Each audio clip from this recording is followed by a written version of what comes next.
Donc bienvenue à tous sur notre webinaire qui concerne les risques psychosociaux en temps de crise sanitaire. On sait que la crise sanitaire du Covid et la période de confinement ont impacté l'ensemble des entreprises, quelle que soit leur taille et leur secteur d'activité. Et les organisations, du coup, ont dû s'adapter au jour le jour pour continuer leur activité. Ce webinaire qui est destiné aux employeurs vous propose de faire la synthèse des conséquences de cette crise sur les individus, sur les collectifs de travail, sur l'organisation, sous l'angle de la prévention des risques psychosociaux. Comment remobiliser ces équipes et retrouver un fonctionnement optimal?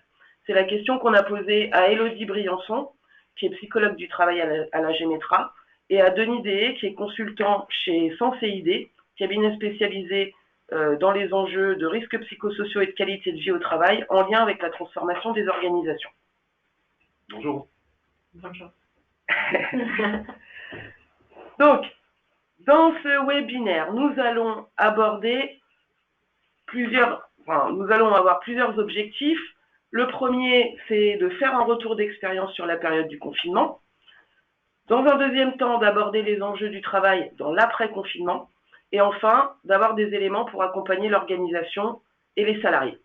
Et on commence tout de suite avec la première partie.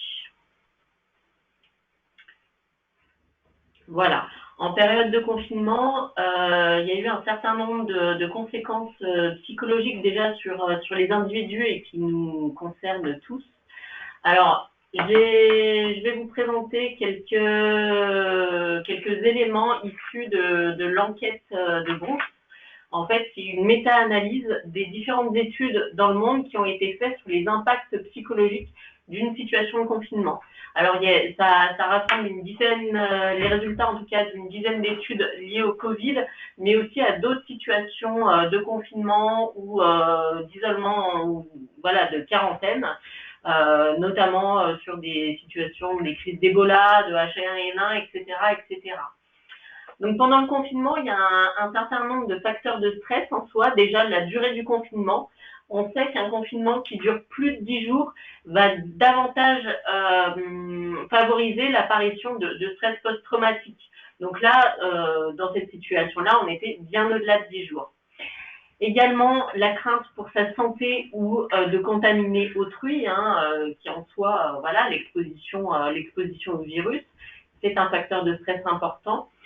D'autres facteurs de stress, la frustration, l'ennui, le fait de se sentir isolé en confinement chez soi. Et puis également tout ce qui est la difficulté d'avoir accès à un certain nombre de fournitures. On sait qu'on a manqué de masques à un moment donné, notamment toute une certaine partie de catégories personnelles qui ont continué de travailler pendant le confinement. On a manqué de thermomètres, de un peu de nourriture aussi. C'est source de frustration, mais aussi d'anxiété. Et on le sait, alors on a des retours d'expérience par rapport à d'autres situations de confinement. Il y a une colère qui peut se développer suite à ce manque de fourniture et qui peut durer jusqu'à 4-6 mois dans l'après-coup. Donc c'est intéressant de le noter aussi. Et puis, le manque d'informations adéquates, notamment de la part de nos dirigeants, manque de clarté sur la situation, et puis sur les conduites à tenir qui sont en soi source d'apparition de syndrome de stress post-traumatique également. Et puis dans l'après-confinement, d'autres facteurs de stress, par exemple tout ce qui est stigmatisation. Alors stigmatisation de tous les malades du Covid ou de leur entourage, mais aussi on pense également à tout le personnel soignant. On a tous en tête les exemples qui ont été largement diffusés sur les réseaux sociaux de messages de voisins qui demandent au personnel soignant de déménager. Voilà, c'est l'effet de la peur qui conduit à ce type de comportement. Et dans l'après-confinement, il y a aussi des pertes financières, par exemple liées au chômage partiel. On peut avoir davantage de dépendance envers sa famille, mais ça touche également principalement les plus bas revenus qui sont davantage pas à l'abri de stress post-traumatique et d'apparition de dépression en fait. Au niveau des symptômes liés à ce confinement, à court et à moyen terme, on peut avoir l'apparition de symptômes cognitifs, des difficultés à se concentrer, à prendre des décisions, des troubles du sommeil qui peuvent apparaître aussi, alors pas forcément tout de suite, mais ça peut apparaître en lien avec une situation de confinement, et puis diverses perturbations émotionnelles, de colère, de pleurs, de peur, etc. Et puis à plus long terme, alors on a quand même largement abordé la probabilité d'apparition de stress post-traumatique, mais aussi de dépression. On peut avoir au niveau comportemental aussi des conduites d'évitement, du lavage de mains compulsif, etc., etc. J'ai quelques chiffres intéressants à vous présenter. C'est une étude qui a été faite par le cabinet conseil Empreinte Humaine pendant le confinement, voilà, qui a mesuré le taux de détresse psychologique durant le confinement, et parmi leurs répondants, ça touche 44% des salariés. Et c'est intéressant de noter qu'une population est particulièrement à risque, c'est celle des managers, qui présentent une détresse psychologique élevée pour 20% d'entre eux pendant le confinement. Pendant le confinement, on a eu une diversité de situations professionnelles. Pour certains, l'activité s'est maintenue avec la nécessité de gérer un certain nombre d'absences, des personnes qui étaient en arrêt parce que leur situation de santé le nécessitait, ou pour des contraintes familiales. Il y a eu une augmentation de l'activité pour un certain nombre de métiers, donc une augmentation de la charge de travail. On l'a dit, pas toujours suffisamment de protection aussi au travail, ce qui fait qu'il y a une forte anxiété face au virus qui s'est présenté. Pour d'autres catégories de personnel, on a mis en place de façon massive le télétravail, d'une façon parfois dégradée, parfois dans l'urgence. Alors, un certain nombre d'entreprises travaillaient déjà en télétravail et ont su s'adapter plus facilement à cette situation. Pour d'autres, il a fallu le mettre en place au pied levé. Un chiffre intéressant qui est issu de l'enquête CFDT, c'est que finalement, ce recours au télétravail, ça ne concerne pas tout le monde, et pas tout le monde n'est protégé, on va dire, de l'exposition au virus. C'est-à-dire que ça concerne pour 68% des cadres. En télétravail pendant le confinement, il faut savoir que c'est quand même pas une situation classique, c'est-à-dire que ça va être du télétravail principalement à temps complet, et puis en présence de sa famille. Donc il y a aussi des considérations familiales à prendre en compte, avec une conciliation vie pro, vie perso qui n'est pas forcément facile ou facilitée. C'est pas facile de télétravailler avec un enfant en bas âge, ou de faire la classe en même temps qu'on télétravaille, ce qui a conduit à des amplitudes horaires absolument énormes finalement. Les gens télétravaillaient pendant la sieste, ou très tard le soir, ou très tôt le matin, ce qui est difficilement tenable plusieurs semaines d'affilée. Et puis d'autres personnes ont été placées en chômage technique, donc par décision de leur direction, et ce qui pose aussi la question pour toutes ces personnes-là de leur utilité sociale et du sens qu'ils mettent à leur travail, c'est-à-dire la question de se poser, moi mon métier finalement il n'est pas essentiel à la survie de la société, et ça pose vraiment question à toute cette catégorie de personnes. L'ANAC a fait une consultation sur son site pendant toute la période du confinement et l'après-confinement, donc entre le 8 mars et le 10 mai. Et puis, alors c'est une consultation tout venant, il n'y a pas eu d'échantillonnage. Par contre, on a quand même eu 8000 répondants, donc ce qui nous donne quand même une certaine représentativité. Ils ont interrogé les travailleurs à la fois sur le travail sur site, mais aussi sur le télétravail. En ce qui concerne le travail sur site pendant cette crise sanitaire, globalement, les salariés ont répondu que les mesures de prévention étaient globalement appliquées, puisque 94% ont été informés de ce qui a été mis en place. 90% avaient accès à des équipements de protection, mais pour 27% en quantité insuffisante. L'organisation du travail a dû s'adapter, bien évidemment, à la fois pour assurer la continuité de service, mais aussi la sécurité des salariés. Ça concerne 95% des répondants, mais pour 35%, c'est uniquement partiellement. Pour 3/4 des répondants, les objectifs ont été réévalués. Par contre, pour 39%, il y a eu un vécu d'inéquité dans la répartition des missions. Voilà, donc il a fallu réajuster un petit peu les objectifs. Il y a eu une augmentation de la charge pour 53% et donc un sentiment de fatigue accru pour 25%, ce qui fait qu'on se retrouve dans une situation de stress chronique. Par contre, ce qui est intéressant d'un point de vue santé, c'est que la moitié des répondants qui ont vécu cette augmentation de la charge de travail ressentent notamment une plus grande utilité sociale. Donc ça vient aussi équilibrer un petit peu ces chiffres et permettre de rendre plus acceptable et plus facile à mettre en œuvre une augmentation de la charge de travail quand elle reste temporaire. Au niveau du soutien et de la reconnaissance, il y a eu 62% des répondants qui ont eu des échanges réguliers avec leur hiérarchie. On parle de travail sur site, ce qui est finalement pas tant que ça. Et puis pour 20%, ils estiment que les relations de travail se sont dégradées et ils parlent d'un vécu de manque de soutien de la hiérarchie pour 25%. Des éléments qu'on abordera un peu plus en détail plus tard. C'est ça. En ce qui concerne le télétravail, l'activité a été redéfinie pour 77% et les objectifs également. Pour un salarié sur 3, l'environnement de travail était inadapté. Forcément, on a utilisé peut-être son matériel perso. Le télétravail a été mis en place d'une façon très brusque, pas forcément anticipée.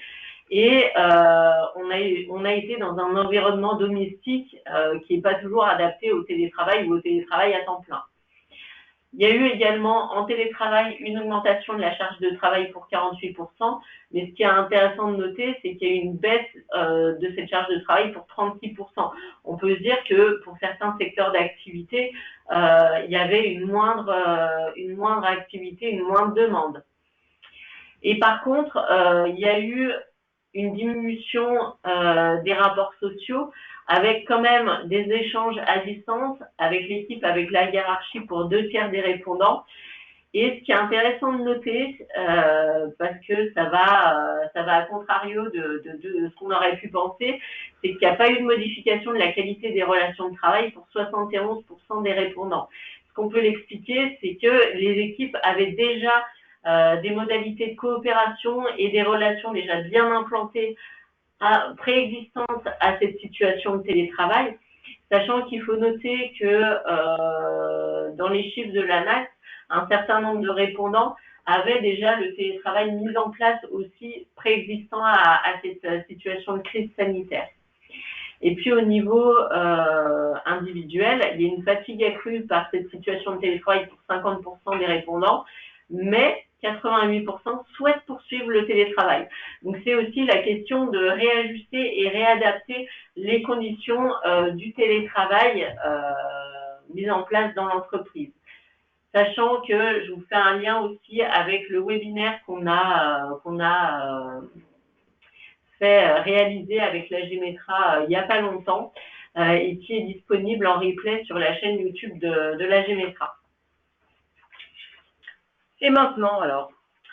Et maintenant, donc, on vous a bien présenté que la période de confinement en soi est source à la fois d'épuisement professionnel et personnel. On a déjà bien puisé dans nos ressources. Et puis, en post-confinement, en déconfinement, il y a un enjeu de reprise d'activité pour les entreprises, un enjeu économique qui est assez important et qui fait qu'on va ensuite continuer de demander aux salariés de s'investir dans leur travail et de répondre à ces enjeux économiques. Donc, en soi, c'est une vigilance à avoir quant à la santé des salariés et la vôtre également en tant qu'employeur. Il ne faut pas oublier la santé du dirigeant.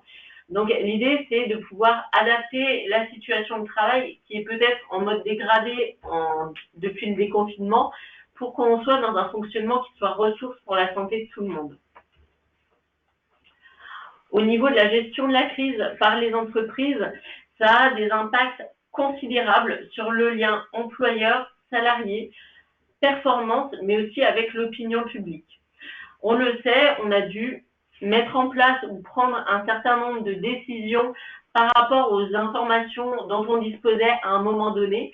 Parfois, des décisions ont pu être inadaptées. Et en soi, ça a un impact sur la santé et sur l'image de l'employeur, sur la fidélisation des salariés, sur la motivation et l'engagement, et puis sur la santé également. Et quand on sait qu'on a au contraire pris des décisions qui étaient adaptées au contexte, voilà, on va plutôt dans une balance positive.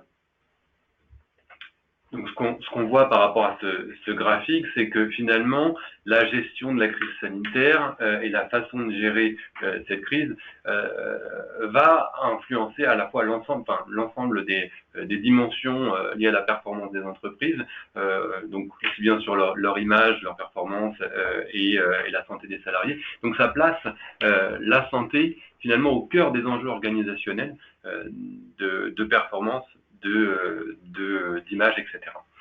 Donc, il y a deux enjeux principaux sur justement cette gestion de crise. D'une part, l'enjeu légal d'évaluation des risques psychosociaux et des risques en général.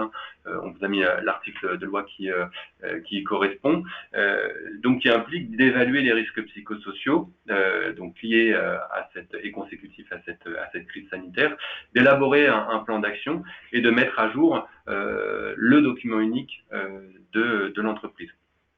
Et puis, il y a aussi donc un enjeu plutôt proactif, on pourrait dire, un enjeu finalement qui revient au bien-être des salariés, à la performance des collectifs de travail. Donc ici, ce qu'il faudra, là où on va s'attacher dans notre développement, c'est comment finalement on se saisit du premier enjeu, puisque c'est obligatoire et qu'il faut le faire, pour ensuite impulser une dynamique positive, proactive dans le deuxième enjeu, en renforçant le dialogue interne par exemple, en dynamisant le collectif, en se servant de ces éléments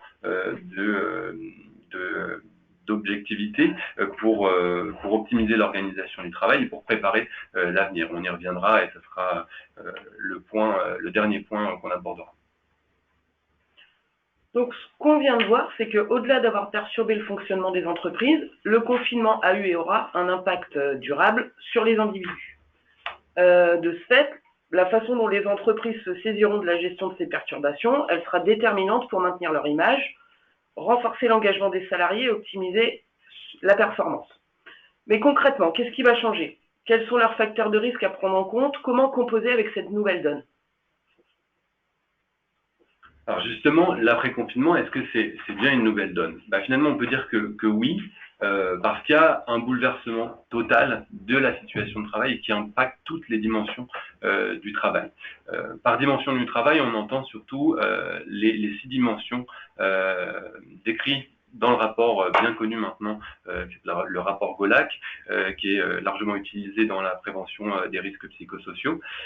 Et finalement, ces bouleversements, ce confinement, ce déconfinement auront impacté l'intensité et le temps de travail. On l'a vu tout à l'heure avec les différents constats. La perception de la charge de travail pour certains a augmenté, pour d'autres ont baissé. Les temps de travail ont été découpés, remaniés et étalés dans le temps. Donc, il y a bien un impact sur cette perception du temps de travail. Au niveau des exigences émotionnelles, également, il y a eu des perturbations liées aux modalités d'interaction avec le public qui a généré certaines problématiques sur lesquelles on fera un zoom dans les diapos qui vont suivre. La peur d'être contaminé, on en a parlé, et puis également à prendre en compte finalement des situations tout à fait personnelles. Nous ne sommes finalement pas si égaux que ça face au virus par rapport à soit des fragilités personnelles, soit aussi des deuils personnels qu'on a pu vivre. Et il s'agit aussi de bien identifier ces situations par rapport aux personnes pour éviter, j'allais dire, de créer des tensions, des mécompréhensions par rapport à cette exposition.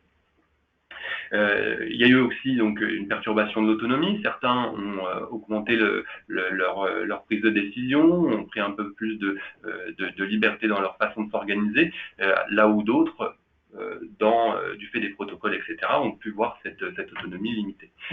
Les rapports sociaux aussi ont été impactés, on le verra dans les prochaines diapositives, donc je ne vais pas forcément le détailler ici. La question des valeurs et du sens du travail qui a été un élément important, soit du fait d'une augmentation de son sentiment d'utilité, comme on le voyait, et puis du fait aussi parfois de protocoles, ou en tout cas de changements d'organisation qui sont venus impacter ce sens du travail. Évidemment, la perception de la sécurité de la situation de travail, que ce soit aussi bien en fonction de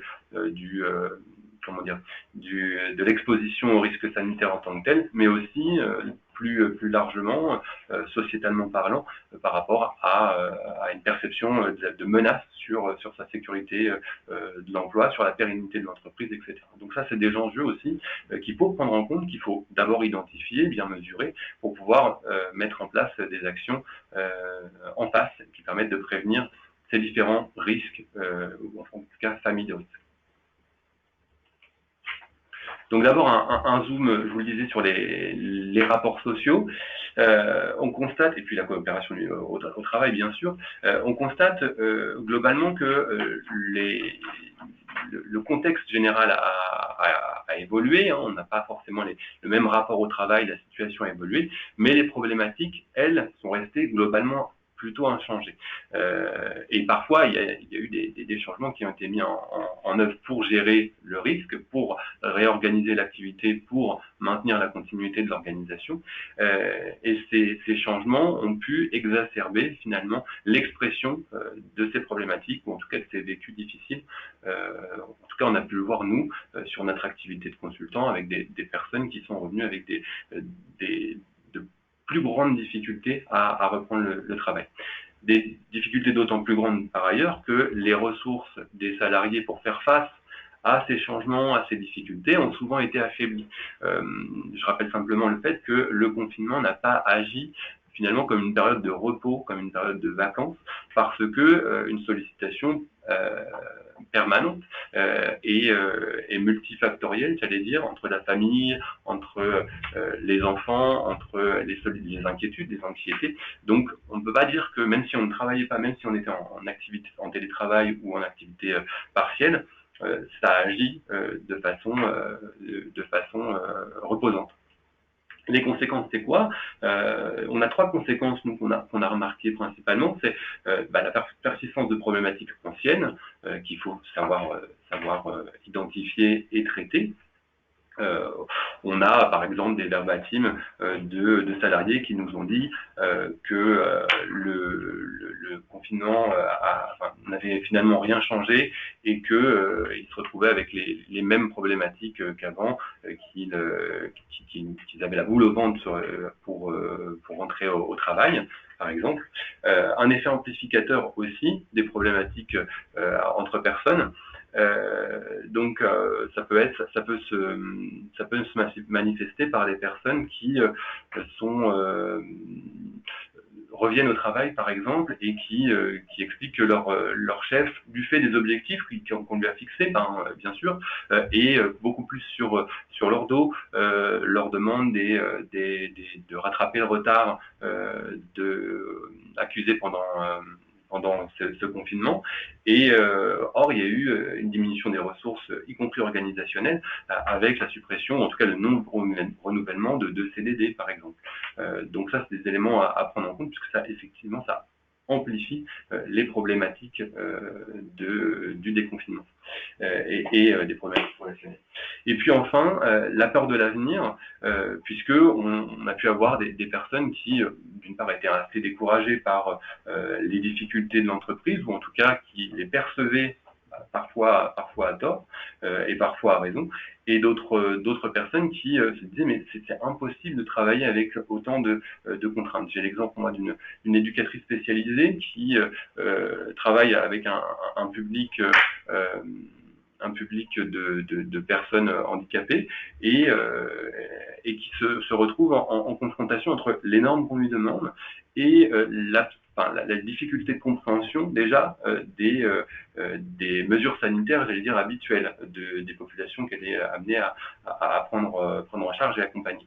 Et puis enfin, d'autres personnes qui vont se dire, mais je me demande ce qu'on va faire, puisque l'activité est insuffisante pour pouvoir avoir un niveau de stimulation qui soit satisfaisant.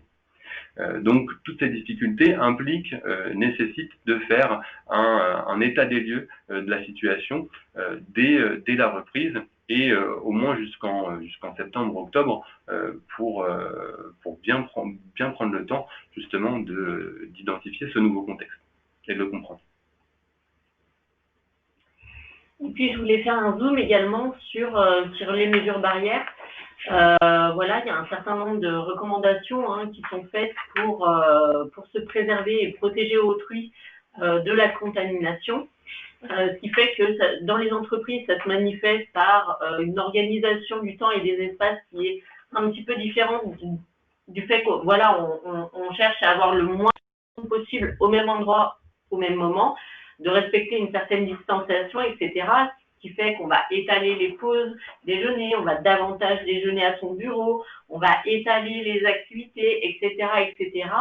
Et ce qu'on se dit, c'est qu'il faut être vigilant, même en présentiel, au risque d'isolement social finalement, parce que on va plus coopérer de la même manière, on va moins voir les gens, on aura moins de discussions informelles, moins de convivialité. La coopération sera davantage par visio, etc., etc. Et puis, un certain nombre de salariés ne respectent pas aussi les mesures barrières qui sont mises en place, parce que ça va être une stratégie de défense individuelle pour se protéger, pour être dans le déni de la dangerosité et du risque de contamination de ce virus-là. Et si on veut pouvoir préserver l'ensemble des salariés, il ne faut pas les confronter à cette peur, parce que finalement, cette stratégie de défense, elle est là pour leur permettre de continuer à travailler et de continuer à se dire « je ne suis pas en danger, donc je peux travailler correctement ».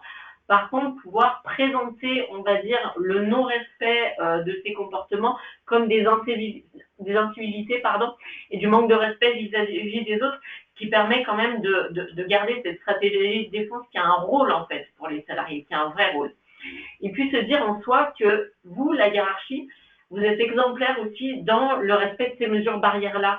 Si vous les respectez, vos salariés les respecteront d'autant plus. On voulait faire un zoom aussi sur tout ce qui est violence externe. On le sait, il y a eu une augmentation de ces violences externes-là. Alors, ce qu'on entend par violence externe, c'est des situations d'agressivité, de violence de la part du public, d'usagers, de fournisseurs, etc. Donc, ça va de l'agression verbale à l'agression physique, par exemple. Et puis aux incivilités également, les crachats, les comportements de ce type-là. Et il y a eu une accentuation du fait du fonctionnement dégradé des entreprises en période de crise sanitaire, parce que les plages d'ouverture sont différentes, il y a des effectifs réduits, on a des plus longs délais d'approvisionnement, il y a plus de temps d'attente, des procédures administratives qui vont être plus lourdes, voilà, etc., où on arrive moins à joindre ses interlocuteurs. Sachant que je voulais quand même faire une petite aparté sur le fait que ces situations de violence externe peuvent tout à fait avoir lieu en télétravail et qu'on est d'autant plus isolé pour faire face à ces situations-là. On prend par exemple l'exemple d'une agression verbale par téléphone qui fait qu'on peut avoir un salarié qui va se retrouver démuni, seul chez lui et n'ayant pas un interlocuteur directement à porter pour venir le soutenir et l'encourager. On peut vraiment avoir des situations de sidération face à ces agressions-là. Donc en termes de préconisation, d'action à mettre en place, c'est les mêmes qu'on soit en présentiel ou en télétravail, c'est déjà de pouvoir analyser ces situations de violence, se dire quelles sont les plaintes récurrentes de nos clients, de nos fournisseurs, etc. et comment on peut agir dessus, par exemple en communiquant auprès de la clientèle sur le fonctionnement, en adaptant aussi notre organisation, parce que peut-être que notre organisation est aussi à l'origine d'un certain nombre de ces situations de violence, ce qui ne les excuse pas en soi, on est bien d'accord. D'aménager aussi les espaces d'accueil, les files d'attente, la signalétique, élargir aussi les espaces de circulation qui permettront d'avoir une distanciation sociale correcte qui permet à tous de se protéger, réfléchir aussi en termes de sécurité, de dispositifs d'alerte, Et puis former aussi nos salariés à la gestion de ces situations. À la gestion de ces situations, il y a des formations qui existent face à un public agressif, mais aussi à soutenir nos collègues, qu'on soit manager ou qu'on soit collègue, pair. Et ça s'apprend notamment, on a souvent dans les formations aux risques psychosociaux des focus sur l'écoute d'un salarié en situation de souffrance. On est vraiment sur ces dispositifs-là d'écoute active, etc., etc. Et puis s'assurer de mettre en place un certain nombre de moyens en prévention tertiaire et de communiquer là-dessus également. Alors, on pense notamment au rôle du médecin du travail, là-dessus, qui est un interlocuteur essentiel. À savoir, je vous rappelle qu'en tant qu'employeur, vous pouvez tout à fait demander une visite auprès du médecin du travail à votre demande pour le salarié. Ce qui est important de garder en tête, c'est que si vous faites cette visite à la demande, pour que le médecin du travail soit vraiment en capacité de travailler et d'accompagner correctement le salarié, c'est qu'il faut pouvoir avoir dit au préalable au salarié les motifs de cette visite. Expliqués par des éléments factuels. Voilà, il y a eu un certain nombre de choses. Moi, je m'inquiète pour toi. J'ai besoin, j'ai demandé une visite auprès du médecin du travail pour toi, pour que tu puisses en discuter auprès de lui et aborder des éléments qui sont tout à fait confidentiels et qui ne me seront pas nécessairement remontés. Voilà. Et puis réfléchir à d'autres dispositifs de ce type-là. On pense à des hotlines qui existent, en soi, qui ne sont pas un dispositif de prévention suffisant tout seul. Ça doit faire partie d'un plan de prévention global. Mettre en place des temps d'analyse de pratique, d'échange de pairs, pour le management également de co-développement, des choses comme ça. J'ajoute sur la thématique de violence. Alors, on a fait un focus sur les violences externes parce que c'est des éléments qu'il faut prendre en compte, selon nous, en priorité par rapport à la thématique de notre présentation. Mais les violences ont ce type mécanique, en tout cas de dynamique, qui font que certains éléments, certains facteurs de la situation de travail, notamment la mise en place des mesures barrières dont on vient de parler, a pu créer, créer en tout cas des conditions favorables pour l'expression de ces violences externes. On sait par exemple que les plaintes pour violences obstétricales ont explosé à la suite et pendant le confinement, aussi par le fait de protocoles qui sont extrêmement rigides et qui ont été perçus comme diminuant les ressources des jeunes mamans, notamment du fait de l'interdiction de la présence des papas, etc. Donc ça génère finalement des conditions propices à la violence dite externe à destination des salariés, y compris dans les propres protocoles qu'on peut mettre en œuvre, j'allais dire avec de bonne volonté. Et je viendrais ajouter que ces situations de violence obstétricale viennent aussi pour le personnel soignant et venir en conflit de valeurs par rapport à la façon dont on accompagne les jeunes parents à la naissance et voilà. Donc ça impacte des deux côtés, on va dire. On voulait faire un zoom également sur le télétravail. Alors c'est vrai que l'enquête ANACT nous dit que pendant le confinement, ça n'a pas été source d'isolement et des salariés.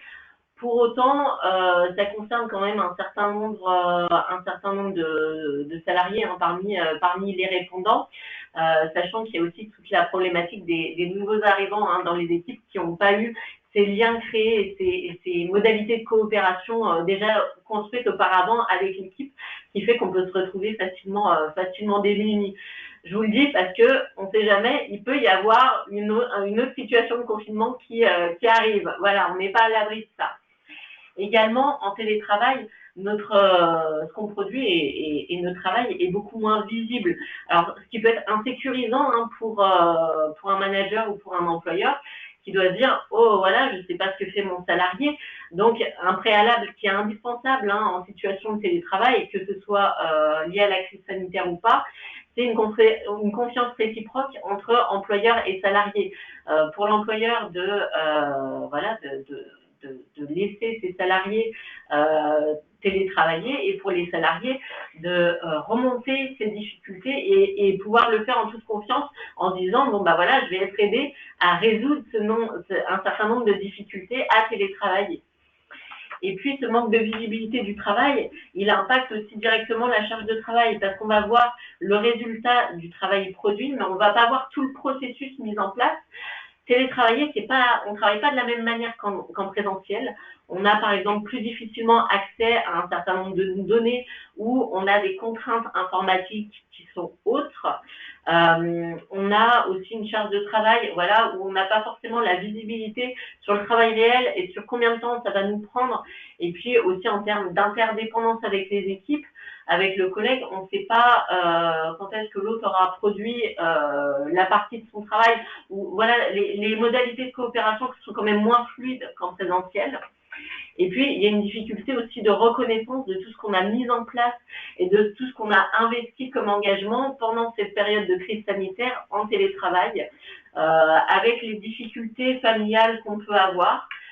Pour ceux qui sont parents et qui ont dû concilier télétravail et vie familiale, et pour ceux qui sont non-parents et qui ont dû aussi impacter cette charge de travail des travailleurs parents et qui peut être l'origine aussi d'un certain vécu d'inéquité dans l'équipe. Ce qui est à retenir dans cette situation de télétravail, c'est qu'il faut être vigilant à partir du moment où on a une augmentation du temps de travail en télétravail et qu'on a une amplitude horaire qui va être assez importante et débordante sur la vie personnelle. Ça va être vraiment un signal d'alerte pour nous. Et se dire qu'on ne travaille pas de la même manière en télétravail et en présentiel, même si on peut avoir un peu des deux. Ce qui fait que voilà, on n'aura pas tout le monde sur site en même temps, mais il faut pouvoir adapter le travail et les pratiques professionnelles au télétravail.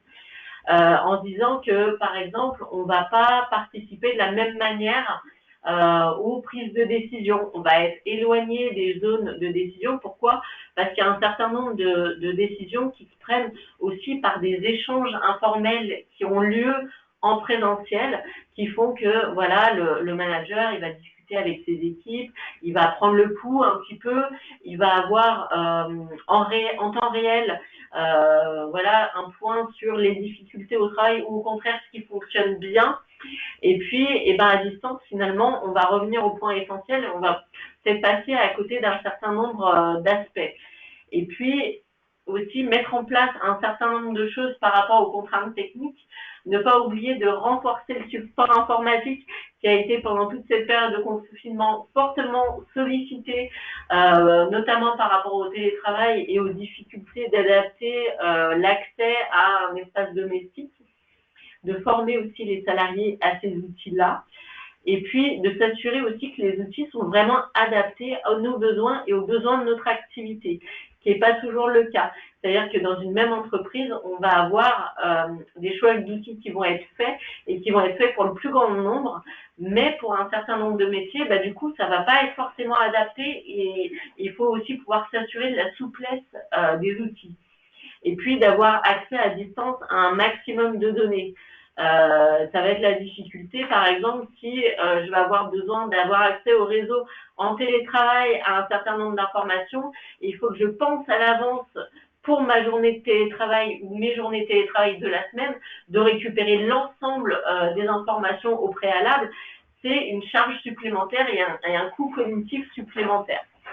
Et puis également s'assurer que le choix des outils qu'on fait est compatible avec ceux des gens avec qui on travaille, que ce soit nos clients, nos fournisseurs, nos usagers, etc. Parce que si chacun, on a eu l'expérience en travaillant en visio avec Denis, si chacun de son côté, on fait le choix d'un outil, mais que dans les paramétrages informatiques, il n'y a pas suffisamment de souplesse pour qu'on puisse donner accès ou que nos outils informatiques puissent avoir accès aux outils de l'autre, ça risque de coincer à un moment donné. On voit du coup le télétravail, c'est alors souvent pas compris comme une réorganisation du travail, mais c'est vraiment pour le coup une erreur de le penser de cette manière-là. ça implique une vraie préparation, une vraie identification, une vraie planification, et ça doit être mené dans une logique de projet avec toutes les étapes que ça implique, et une logique de suivi dans le temps, bien sûr. Donc, je le dis à ta place, vous pouvez évidemment en savoir plus sur le sujet grâce au webinaire Organiser le télétravail qui a été présenté par la Gémitra. Très bien. À ce stade du webinaire, on a pu voir les conséquences de la crise sur les individus et les éléments à prendre en compte dans le cadre de la prévention des risques. Du coup, ça nous a permis de mieux situer les questions du quoi. Il est temps maintenant de se poser la question du comment. Comment accompagner l'organisation et les salariés? Alors, comment, justement, on a essayé d'être très pragmatique dans les conseils que nous souhaitions vous donner, au nombre de 4, donc pragmatique et limité. Le premier réflexe, je le disais tout à l'heure, c'est de faire l'état des lieux. Je pense que c'est un indispensable pour bien comprendre la situation, parce que de toute façon, elle a évolué, elle évoluera encore. On sait que le contexte est très évolutif, très incertain, et c'est un vrai enjeu pour les entreprises de comprendre ce contexte-là pour pouvoir bien évoluer dedans. Donc, pour comprendre comment faire, bien, lorsque vous avez, on a beaucoup de salariés ont déjà repris le chemin du travail, mais pour ceux qui vont ou qui viennent de réintégrer leur lieu de travail habituel, j'entends par là les personnes qui, par exemple, ont été maintenues en télétravail et qui peu à peu reviennent au sein des locaux, c'est prendre le temps de la reconnexion, l'a mis entre guillemets, parce que c'est surtout le temps de la reconnexion au lieu de travail, le temps de la reconnexion aux collègues, le temps de la reconnexion aux habitudes qui ont peut-être aussi changé. Et pour ça, notre conseil, c'est aussi d'éviter d'avoir le mauvais réflexe, j'allais dire, directif, d'être plutôt très vite dans l'opérationnel, puisque ce sont des personnes qui ont été et qui ont maintenu cet opérationnel-là. Donc, au moins prendre le temps sur les premières journées de bien se reconnecter, de bien prendre ses marques, ses repères professionnels. Et puis, mobiliser le management intermédiaire. Alors, on sait qu'ils ont été beaucoup sollicités, et il faut y être vigilant. Quand on parle de mobiliser, c'est aussi de mettre en lumière, souligner leur rôle en termes de facilitateur des liens sociaux, puisqu'on va avoir besoin justement de se reconnecter, de créer des liens sociaux avec ses collègues et avec sa hiérarchie. Donc, l'idée, c'est de faire un point avec la personne lorsqu'elle revient, y compris les nouveaux arrivés d'ailleurs, hein, ça n'empêche pas, et puis poser des questions. Donc, comment ça va? Comment ça s'est passé pour toi? Est-ce que tu as eu des difficultés? Essayer justement, le cas échéant, d'identifier ces difficultés rencontrées en télétravail ou au chômage partiel ou autre, ou en présentiel bien évidemment. Ou d'identifier aussi des difficultés qui ont été redoutées, voilà, pour aussi essayer de limiter au maximum l'anxiété liée à la reprise du travail. Ne pas oublier de remercier, de féliciter, de célébrer, c'est toujours bienvenu, et malheureusement on ne prend pas suffisamment le temps, en tout cas dans la culture française, de faire cet effort-là qui est court dans le temps et qui donne beaucoup de résultats. On le disait par rapport aux difficultés relationnelles, essayer autant que faire se veut d'identifier, de réguler des tensions éventuelles. Est-ce qu'il y a dans l'air des choses qui ne fonctionnent pas, ou des problématiques qui sont aggravées du fait des réorganisations par exemple. Informer enfin. Donc on prend d'abord le temps d'écouter, et ensuite on informe sur la stratégie d'entreprise, sur l'état du bilan d'entreprise autant que possible et selon les informations dont on dispose, pour justement donner une direction. C'est important de donner une direction, de potentialiser les compétences et d'embarquer les personnes. Et co-construire la suite, c'est-à-dire qu'il y a effectivement cette information-là, notre objectif c'est ça, à tel délai, comment toi tu vois les choses, qu'est-ce qu'il te faudrait, est-ce que tu as des besoins justement pour accéder à ces objectifs-là, est-ce qu'il faut revoir les délais, est-ce qu'il faut revoir l'objectif, etc. De manière à aussi mobiliser la personne. On peut pas, c'est possible, mais néanmoins c'est toujours plus engageant de solliciter le point de vue de la personne et la façon dont elle va pouvoir mettre sa pierre à l'édifice pour pouvoir la maintenir aussi motivée dans le temps. Donc recenser les besoins, bien évidemment. Oui.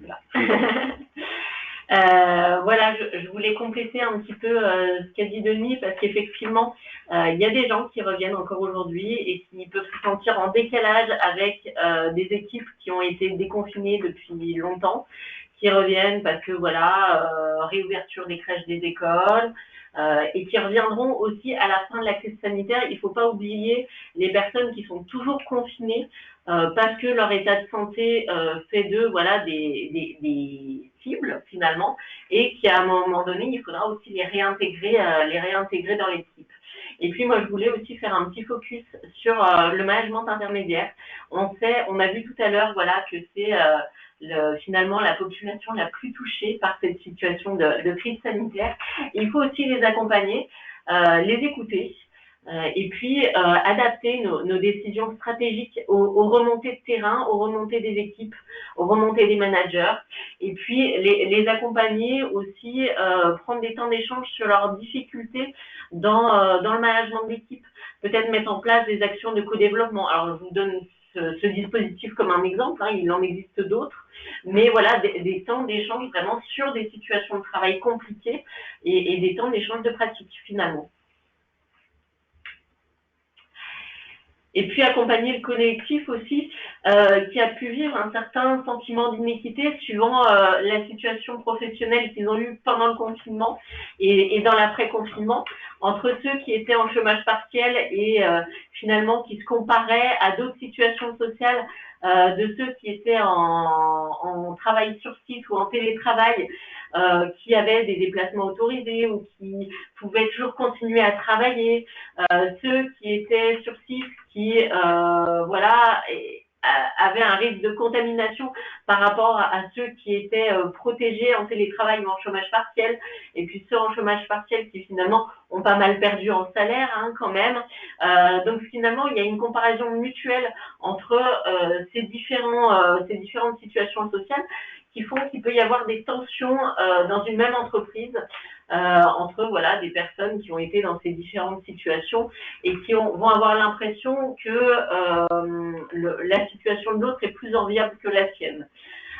Donc, nos conseils par rapport à ces situations-là, et c'est pas trop tard pour le faire, hein, si vous l'avez pas fait au déconfinement, il est jamais trop tard pour accompagner le collectif à recréer du collectif, c'est de pouvoir écouter le vécu individuel à l'origine de ce sentiment d'injustice, mais vraiment écouter dans l'écoute active, sans réponse immédiate, avec des reformulations, avec voilà, de pouvoir expliquer les décisions qui ont été prises à ce moment-là par rapport aux informations dont on disposait.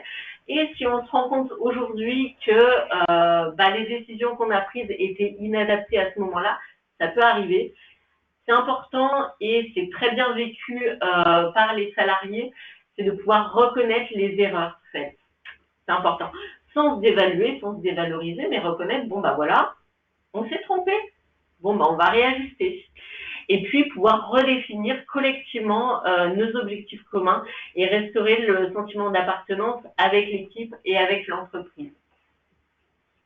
Et également, comme je le disais dans la diapositive précédente, un des secrets pour accompagner le collectif, c'est d'informer, informer et informer, voilà, d'avoir le maximum de transparence, continuer à maintenir la communication sur le risque sanitaire, sur les mesures mises en œuvre, bien évidemment, même si ça peut paraître maintenant intégré, etc., rébarbatif, mais malgré tout, c'est important de le maintenir, notamment sur notamment les mesures de respect qu'on évoquait tout à l'heure, des manière de présenter aussi, puisque il ne s'agit pas de décourager les stratégies de défense individuelles des salariés, mais bien au contraire les inciter sous d'autres messages, sous d'autres formes.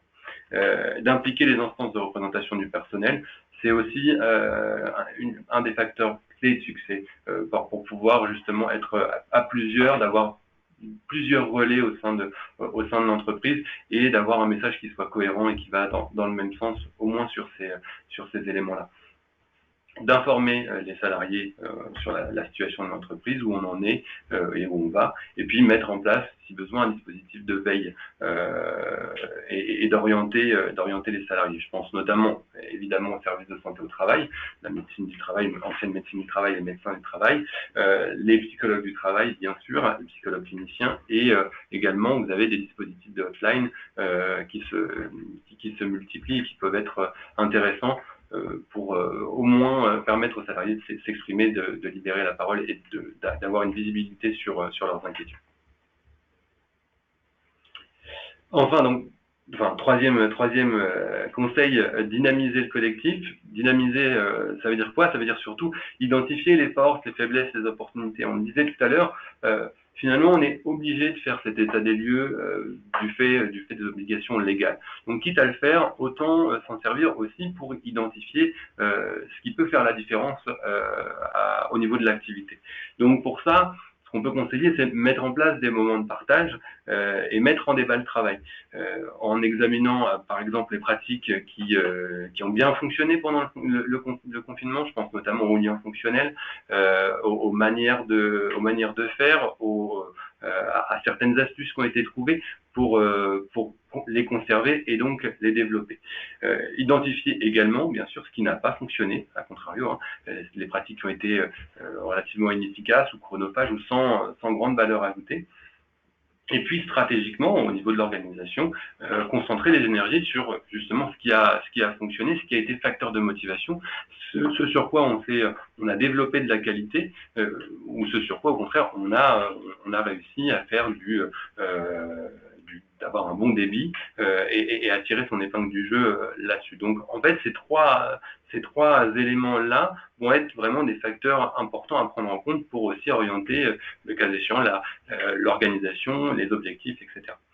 Et puis également en termes de prévention de l'avenir, anticipation, tirer les enseignements de cette crise pour mieux s'organiser, notamment donc dans la perspective d'une nouvelle crise sanitaire, puisque on sait que les derniers bilans de l'OMS sont plutôt pessimistes sur l'évolution de l'épidémie au niveau mondial, et que certains foyers se sont réanimés, notamment en Chine, mais aussi ailleurs. Donc voilà, on n'est pas forcément à l'abri, que ce soit aussi bien au niveau de cette crise de Covid que d'autres. Donc c'est aussi important de pouvoir faire le point et tirer le meilleur de cette situation pour l'avenir.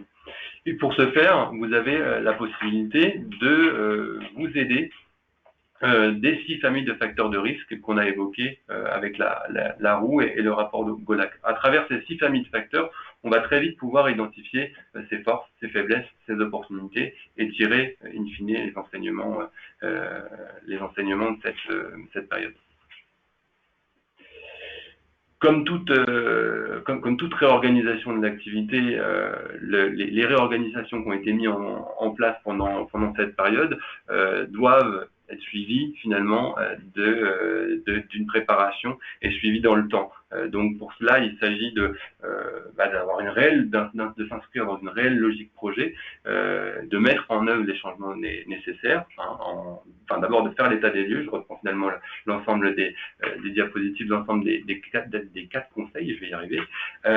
Donc écouter, évaluer, faire l'état des lieux, prendre en compte le vécu individuel, comprendre, donc identifier les forces, les faiblesses, les opportunités, co-construire en mobilisant, en accompagnement le collectif, en les impliquant dans ces changements, mettre en œuvre, là c'est la partie, j'allais dire la plus opérationnelle, et enfin, lorsqu'on a effectivement mis en œuvre le changement, recommencer cette écoute, cette évaluation pour améliorer encore ce qui n'a pas été, se réadapter au contexte qui aura évolué à ce moment-là, et s'inscrire vraiment dans une logique projet et d'amélioration continue. Donc voilà, quelques préconisations qui nous paraissent indispensables à mettre en œuvre dans une situation de crise sanitaire qui est extrêmement changeante. C'est déjà de s'informer régulièrement de l'évolution des recommandations par rapport à notre activité et par des sources officielles. Alors, on vous a mis le lien vers les fiches conseils métiers et les guides salariés employeurs du gouvernement. Il y a des éléments aussi sur les sites de l'INRS et de l'ANAC, voilà, pour ceux qui connaissent. Important aussi de s'appuyer beaucoup sur le dialogue social pour pouvoir gérer cette situation et adapter votre fonctionnement. Si vous ne l'avez pas fait, déjà, désignez un référent Covid. Son rôle, c'est d'adapter les recommandations, les obligations sanitaires à la réalité de l'entreprise, de suivre la réorganisation du travail, d'accompagner sur des bonnes pratiques, entre guillemets, et de mener des actions de prévention. Actuellement, c'est pas que je sache, ou alors ça a changé, c'est pas une obligation réglementaire, mais c'est quand même une recommandation. Et ça peut être, ce référent Covid peut vraiment être un interlocuteur important pour vous aider aussi à mettre à jour le DU et d'intégrer les risques psychosociaux vraiment dans le cadre de cette crise sanitaire, dans une démarche qui va être à la fois paritaire et participative, hein, donc s'insérer dans le dialogue social avec les partenaires sociaux, et puis participative en vraiment intégrant les différents métiers des salariés, hommes-femmes également. C'est important d'avoir tous les points de vue. Et puis, si par exemple, voilà, la taille de votre entreprise ne vous permet pas d'avoir un référent Covid, par exemple, vous pouvez savoir que pour les adhérents de la GEMETRA, vous pouvez demander et vous adresser auprès de votre médecin du travail. Nous avons chez nous des conseillers en prévention qui peuvent vous accompagner sur cette démarche-là. Pour les non-adhérents, peut-être demander auprès de votre service de santé au travail ce qui est mis en place. Il y a sans doute des actions également qui sont faites. Pensez à mettre à jour régulièrement le plan de continuité ou le plan de reprise d'activité. Beaucoup d'entreprises l'ont fait au déconfinement ou pendant le confinement, mais l'ont pas mis à jour depuis, alors que finalement, on se rend compte que l'organisation et les pratiques ont déjà changé. Pouvoir analyser l'impact de cette crise sur notre activité et vraiment faire des retours d'expérience, mais réguliers. Et puis, pouvoir repenser le travail et son organisation collectivement. Pas qu'au sein des têtes pensantes, mais vraiment intégrer l'ensemble des salariés à cette réflexion-là. Et puis, au niveau individuel, repérer les salariés en difficulté, qui vivent mal cette situation ou qui sont en difficulté dans le travail. Et puis, au niveau de votre entreprise, pouvoir construire un processus d'alerte et de prise en charge de ces situations individuelles. Que ce soit avoir des écoutants dans votre entreprise ou faire appel à des écoutants extérieurs. Toujours penser au médecin du travail, qui est vraiment un interlocuteur essentiel dans ces situations-là. Et puis, voilà, vraiment mettre en place des actions liées à l'accompagnement des salariés. Merci à Denis et à Elodie pour cette présentation qui, j'espère, vous aura éclairé quant à ces problématiques de risques psychosociaux en crise sanitaire. Place aux questions maintenant. Si vous avez des questions, on vous laisse le temps de les poser. Pour l'instant, il y en a une, mais à laquelle je peux répondre. PCA, PRA, plan de continuité de l'activité, plan de reprise de l'activité. Et le DU, donc le document unique d'évaluation des risques professionnels. Voilà. Donc c'est un document qui recense l'ensemble des risques professionnels, dont les risques psychosociaux, et qui vous permet de construire un plan d'action, on va dire, adapté à ces risques-là. Donc, en attendant que vous posiez vos questions, j'en profite pour vous dire que ce webinaire sera en replay d'ici quelques jours. Donc, pour éventuellement les gens autour de vous qui n'auraient pas pu y assister, n'hésitez pas à leur dire qu'il sera en replay sur le site de la GEMETRA et sur YouTube, sur la chaîne AGEMETRA. Et puis, j'ai eu la question aussi en cours de présentation, à laquelle j'ai répondu à tous, mais ça va toujours aussi bien quand on le dit à l'oral. Le support vous sera aussi transmis à l'issue de ce webinaire. Et donc, vous pouvez nous envoyer des petits messages dans les questions aussi pour nous dire ce que vous avez pensé du webinaire. Et si vous avez des retours, et on est toujours ouvert à entendre votre ressenti et à nous améliorer dans nos pratiques respectives, et en particulier sur un outil dont on n'a pas encore trop l'habitude de se servir. Ben écoutez, s'il n'y a pas de questions, c'est que nos intervenants ont été plus que limpides. J'ai envie de dire bravo à vous deux. Merci beaucoup d'avoir été présents. Et puis on vous dit à bientôt pour d'éventuels webinaires sur d'autres thématiques qui pourraient vous intéresser. Merci beaucoup. Merci.